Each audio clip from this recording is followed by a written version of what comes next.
د تورخم جګړه د 15 طالبانو شهادت او د بلې خطرناکې جګړې امکان. طالبانو تازه دمي پوځیان او ثقيله وسلې انتقال کړل.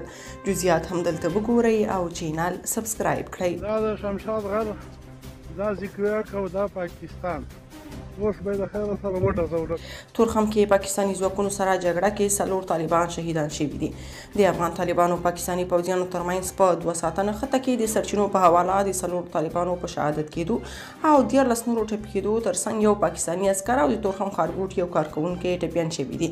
په تورخم کې یوه سرچینه چې نه غواړي نوم یې په راپور کې واخیستل شي د چهارشنبې په ورځ ازادۍ راډیو سره په خبرو کې ادعا وکړه چې د افغان طالبانو پاکستاني عسکرو ترمنځ په 2 ساعته جګړه کې 4 طالبان شهیدان شوي دي. د سرچینې په وینا په دې نښته کې پاکستاني لوري ته هم تلفات اوښت، خو دقیقه شمیره یې نه ده وړاندې کړې.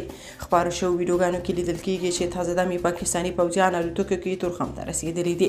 د تورخم اخوا بیا ځایي خبریال مینوال شینواري ازادۍ راډیو ته وویل چې په دغه نښته کې یو پاکستاني عسکر او د سیمې یو اوسېدونکی ټپیان شوي دي. هغه وویل په نښته کې یو ملیشه عسکر او بل هغه د تورخم ښارګوټي کارکوونکی ژوبل شوی دی. دې خوا موږ ته صرف د دغه 2 کسانو د زخمي کېدو خبر راکړ شوی دی.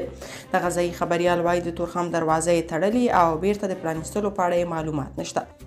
بل خوا ټولنیزو رسنیو کې خپاره شوي ویډیوګانو کې لیدل کېږي چې پاکستان هم خپل ځانګړي ځواکونه او الوتکې تورخم ته رسولي دي او طالبانو ته هم د شمشاد غر ترڅنګ مهم ځایونو کې د ثقيله وسلو سره سنګرونه نیولي او همدارنګه سوداګرو ته یې امر کړی چې خپل وسایط د تر بلې خبرتیا پورې له تورخمه وباسي. که تاسو په دې اړه څه نظر لرئ په کومنټ کې شریک او چینل سبسکرایب کړئ.